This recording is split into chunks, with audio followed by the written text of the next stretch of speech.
The first video is for biology, organelles.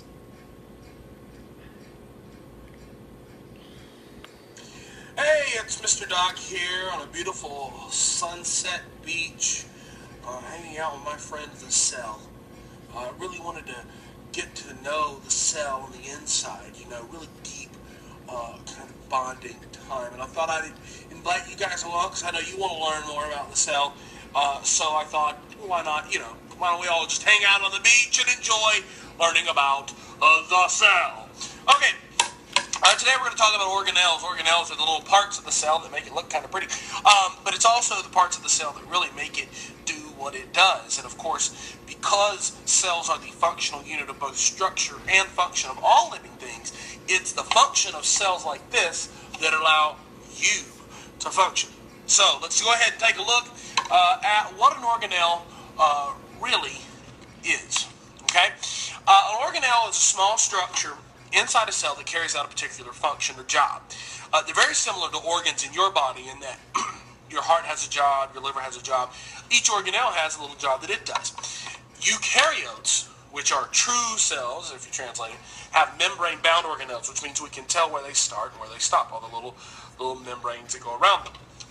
Prokaryotes don't have membrane-bound organelles, which means all the function kind of goes off somewhere in the cytoplasm, which is this area here. Now, let's go ahead and take a look at the first organelle that we're going to talk about, and this is the cell membrane.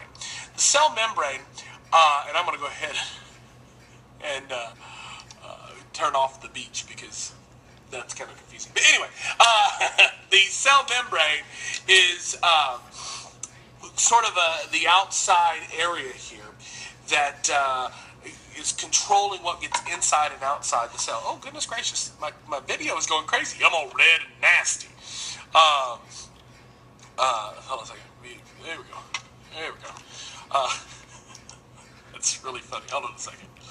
I'll be right back. So the cell membrane is what tells us what gets inside and outside the cell. It's made up of two layers of phospholipids that have a hydrophilic and a hydrophobic end. Hydrophilic means water-loving, and hydrophobic means water-fearing, which allows it to control the amount of water getting inside and outside the cell. The membrane is also composed of proteins which allow bigger things to get through, which makes it selectively or semi-permeable, which means that some things can get in, some things can get out. The fluid mosaic model of the cell membrane is what's contemporarily followed. That means that we have this idea of pieces that build up the whole membrane. The next organelle that we want to talk about is the cytoplasm, which really isn't an organelle. Hold that thought, I gotta sneeze. Oh. Achoo. All right. The cytoplasm is this inside area of the cell. If we look at our cell, it's this area right here. The liquid medium inside a cell is called cytosol, which is kind of confusing because the word cyto means cell and the word sol means salt. But if you think about it, the inside fluid of a cell is actually not pure water. It's actually a saline solution, which is a mixture of water and salt. So it actually does kind of make sense. Now, we also know that cells have some sort of shape or structure because we know that shape determines function. What we need to understand then is that the thing that gives cells their shape is called the cytoskeleton, and it's a series of little bars and tubes and whatnot that hold the shape.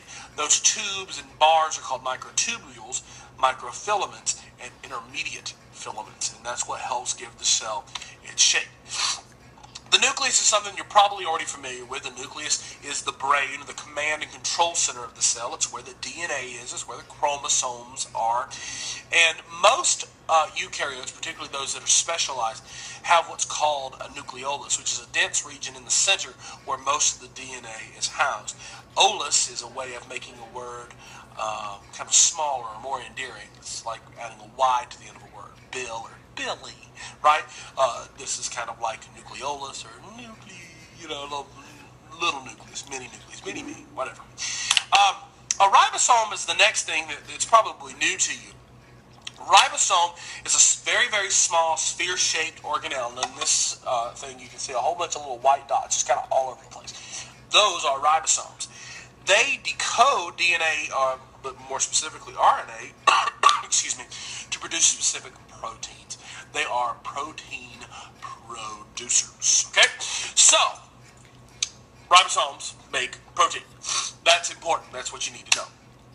Endoplasmic reticulum, by the way, a word you want to learn because it makes you sound smart. Go to a party and go, no, I was just studying the inner workings of the endoplasmic reticulum. People are like, wow, you're smart. Anyway, the endoplasmic reticulum in this diagram is represented both in teal and in blue. There are two types of endoplasmic reticulum. The teal kind, if you notice, is very spotted with those little white structures. Wait a minute, we just talked about the white structures. They were called, ribosomes. So the rough endoplasmic reticulum is dotted with all these ribosomes and it produces proteins. The smooth endoplasmic reticulum is this blue structure here, right? And that produces lipids and hormones.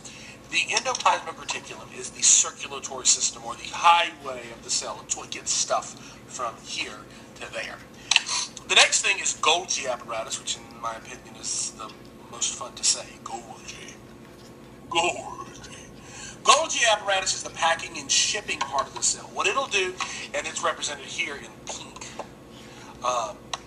what it does is it takes amino acids and carbohydrates and all this other stuff, and it packages up and sends it to the part of the cell that needs it, which is really cool because what happens then is that the cell gets the stuff that it needs when it needs it. So it's basically kind of the ordering. You say, hey, I need this many amino acids of this kind, and the Golgi apparatus goes, gets them, and delivers them for you, kind of like the Domino's guy. All right, the word lysosome can be literally translated. The word lyso means to destroy or to kill. The word some means the word body or structure. So lysosome means the killing body. They should make a horror movie or an action movie. He's destructible.